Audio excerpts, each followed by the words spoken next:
So, Caitlin Clark here.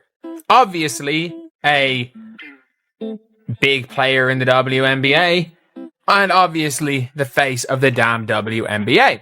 But in this video today, we're going to be talking about something, and it's going to be something that I think it's just mad. Like, we know she sells out basketball venues. Like, that's a given. We all know that happens. Caitlin Clark sells out basically any basketball venue that she sets foot in. And not only that, we have now got Caitlin Clark selling out something that isn't basketball. And you know the way I've always said? Like, Caitlin Clark could sell out. If Caitlin Clark just had a shoot around, she could sell out. Caitlin Clark has sold out. I'm not joking when I say this. She has sold out a Women in Business conference has now sold out with her as a keynote speaker. The Indiana Fever's approach to player development is nothing short of revolutionary. Under the guidance of head coach Steph White, they are shaping a team that is built not only for immediate success but for sustainable greatness. With key players like Aaliyah Boston, Caitlin Clark, and Lexi Hull, the Fever are putting together a team that has the potential to be a true dynasty in the making. What makes the Fever's philosophy so compelling is their clear, calculated strategy for player development. It's not just about individual talent acquisition, it's about constructing a team where every player's skill set is tailored to complement the overall system. This is reflected in their motion offense, a sophisticated system that thrives on player movement, cutting, and spacing, ensuring that every player knows their role and can execute it to perfection. One of the standout aspects of the Fever's approach is their commitment to individualized training regimens. This is not a one-size-fits-all philosophy. Each player's development plan is custom-tailored to fit their strengths and the role they will play on the team. Keith Porter, the Fever's player development coach, has been instrumental in crafting these targeted plans, and it's clear that the results are speaking for themselves. Take, for example, Lexi Hull. Her work on perimeter shooting and off-ball movement is directly aligned with the needs of the Fever's offense. By improving these areas, Hull is becoming an integral part of a system that features players like Caitlin Clark, one of the most dynamic playmakers in the game.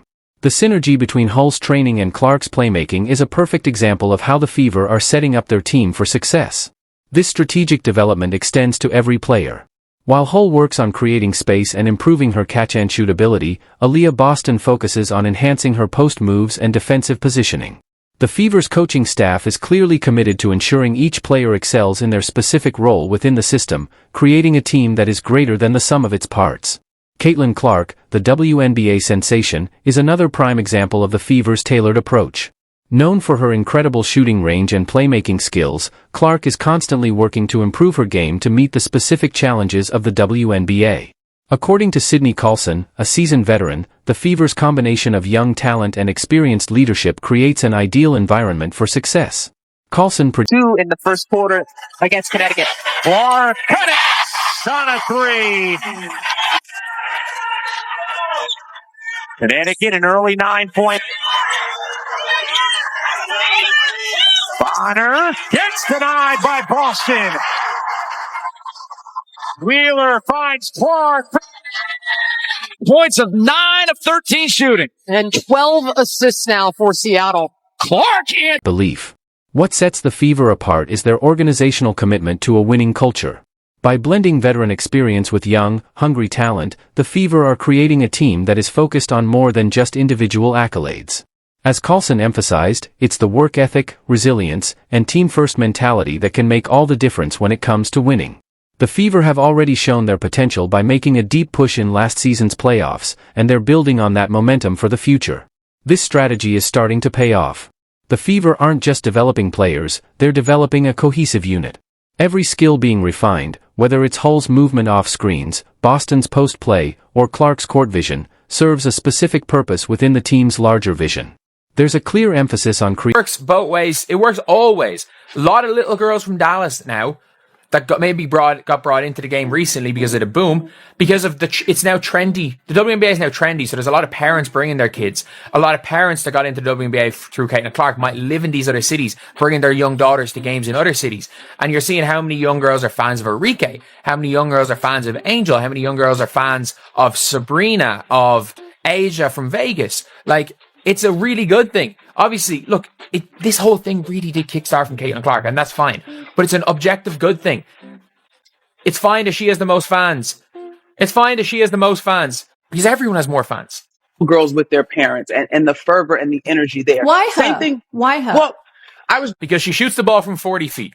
just about to say same thing for Angel Reese when I had a chance to cover their games. But I think Caitlin represented, and again, some of this to me probably is not fair to her because it was not anything that she said or was truly based on her personality. Decisions based on what's best for the team's long-term success. They're not interested in flashy moments or viral highlight reels. Instead, they're focused on developing players who understand their roles and can execute the team's system effectively. This is a critical difference when you compare the Fever's philosophy to that of other teams. Some franchises chase viral moments and individual accomplishments, but the Fever are focused on sustainable success. They've already proven they can compete at the highest level, and with their strategic player development, they're poised to dominate in the coming seasons. As we look ahead, it's clear that the Fever are building something special. With a well-coached, talented roster, they have the potential to challenge for championships for years to come. The combination of veteran leadership and young talent is creating a perfect storm for success, and it's a model that could be the future of the WNBA. Conclusion: a bright future for the Fever. The Indiana Fever have positioned themselves to not only be competitive but to become a dominant force in the league. Their development-focused approach, combined with a clear understanding of each player's role and how they fit within the system, is setting them up for long-term success. With players like Lexi Hull, Caitlin Clark, and Aaliyah Boston leading the way, the Fever are building a championship-contending team that will be a force to be reckoned with for years to come. Caitlin Clark's meteoric rise in the WNBA has exposed some uncomfortable truths about the league's approach to success and its treatment of its most marketable.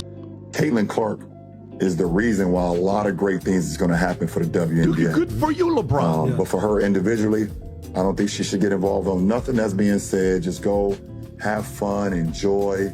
But I'm rooting for Caitlin because I've been in that seat before. I've walked that road before. I hope she kills. You can pause it right here. Listen, gotta give him credit. Good for you, bro, for saying something like that. Yes. The fact that because he knows what it's like to come in, and from the moment you're getting all that criticism, he relates to him from that side. But I'm glad he didn't use any race baiting card and say anything like that. I thought that's what was going to happen. I'm actually impressed with the position he took. This is why I love comedy.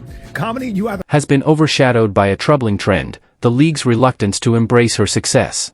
Instead of celebrating Clark's accomplishments, critics and some media pundits seem more intent on downplaying or even mocking her achievements. Why is this the case?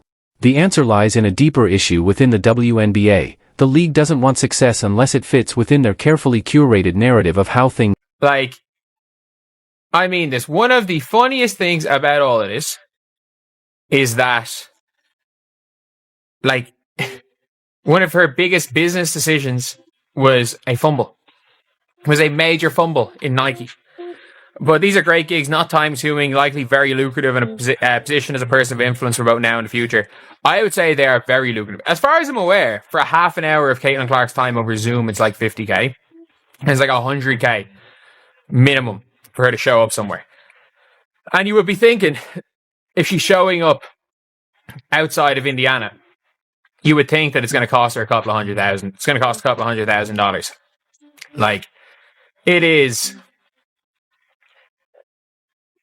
It's very, very interesting. It'd be very interesting to see what is just all around going to happen when it comes to Caitlin Clark, some of the business stuff. But this looks like somebody just sold a house. Not wrong. And elevate her as the face of the league, the WNBA has chosen to treat her like an inconvenient disruption to the status quo. It's a strange dichotomy. When other players in the league struggle with efficiency, they're hailed as trailblazers. But when Caitlin Clark takes the spotlight, dominating on the court and breaking records, her success is downplayed. Critics argue that she shoots too much, is inefficient, or that she's getting too much attention. The hypocrisy is glaring. Why isn't the WNBA celebrating? Giroux turns, ducks in, Benley stays with her, blocked from behind, that was Clark. Now Clark looking to push, cross-court pass. Full, back to Clark, she will. Clark finds some space, and hits a three! Clark over Horston, hits a three! You're passing, but Indiana's got to stop letting the ball get into the paint. They've got to keep it out. Clark, step back, hits a three! defensive board or a turnover and push pace the other. On a deep three. Around women's basketball, they understand their impact and what it has done and how they are living out their dreams today. And right on cue. It's been the second three just below the logo, drills it. Clark pulls off that screen, knocks it down even.